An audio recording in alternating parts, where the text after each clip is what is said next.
The polygon below is a regular decagon. Calculate the size of the angles. Let's start off with angle X. All right, so our goal is to calculate the size of angle X. Now, what is X? X is right here, and angle X, is an interior angle of this decagon. And so in order for us to figure out the size of an interior angle of this decagon, we're going to use this formula, which states that the interior angle is going to be equal to 180 multiplied by n minus 2 all over n, where n is the number of sides. And since this is a decagon, it has 10 sides. We can count 1, 2, 3, 4, 5, 6, 7, 8, 9, 10. So it has 10 sides. And so we're going to use that understanding to figure out what is the interior angle of this decagon. So interior angle is equal to this. Remember that n is 10, so we substitute that in. So we put 10 here, and we put 10 at the bottom. So again, we put 10 here, we put 10 at the bottom. Now 10 minus 2, what is 10 minus 2? 10 minus 2 is 8. So we have 180 multiplied by 10 minus 2, which is 8, all over 10. So we have 180 multiplied by 8 all over 10. What is 180 multiplied by 8? Well, 180 multiplied by 8 is going to be 1,440. So that's 1,440 divided by 10, okay? So we divide these two by 10. We divide these two numbers. Again, we have 1,440, and we have to divide that by 10. And when we divide it, we get 144.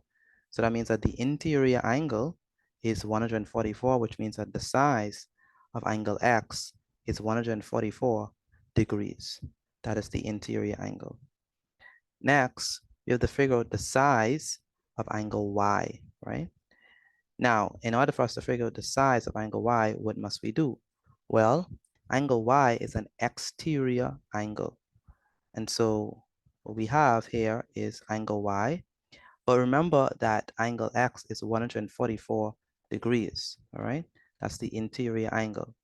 That means that this is 144 degrees, all right? So this is 144 degrees. That means that this is 144 degrees, okay? That also means that this is 144 degrees. And each of the interior angles of this decagon is equal to 144 degrees. So this is 144, this is 144, and so on. But we need to figure out the size of angle Y. If you notice that angle, this is exterior and this is interior. And if you notice that they are on a straight line, right, at a common point. And what do we know about angles on a straight line at a common point? Well, angles on a straight line at a common point must add up to 180 degrees. So if we want to figure out the size of angle Y, we have to take 180 and subtract it with 144, and that gives us 36 degrees. So the size of Y, or the size of the exterior angle, is going to be 36 degrees. Next, we have to determine or calculate the size of angle Z, all right, angle Z. Okay, so what do we know so far? Well, we need to figure out the size of angle Z. Angle Z is this one right here. And we're going to use this rule. The rule says that for a regular polygon, the number of diagonals that originate from a single vertex is n minus 3. That's the rule. So if we want to figure out how many diagonals can come from a single vertex, it's going to be n minus 3, where n is the number of sides. So that means that each vertex of this decagon has 10, because that's n, 10 minus 3, which is 7 diagonals.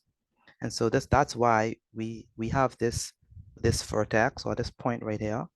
And from this point, we can draw 7 diagonals. And so this is going to be 1, 2, 3, 4, 5, 6, and 7. So from the same point, we draw 7 diagonals. Okay, now what else? We know that, what do we know? We know that the interior angle, so this whole thing, right? The interior angle, the whole thing, this interior angle right here is equal to 144 degrees. All right, that's what the interior angle is equal to. But what we want to figure out is we want to figure out the size. Let me erase our link. You want to figure out the size of these little spaces in between, right? How are we going to figure out the size of these little spaces in between, all right?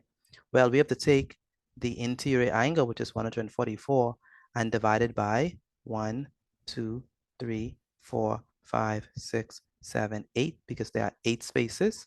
So we have 144 divided by 8, and that gives us 18. And so that means that each one of these spaces is equal to 18 degrees, all right? Now, what we do know is that Z accounts for 2 of these spaces. So Z accounts for 18 and 18. So Z accounts for only 2 of these spaces. And so that means that the size of angle Z is going to be 18 plus 18, or Z is going to be equal to 2 times 18. And so that means that Z is equal to 36. And so that means that the size of angle Z is 36 degrees. And that's how we got the size of angle Z, and that's our answer to this question.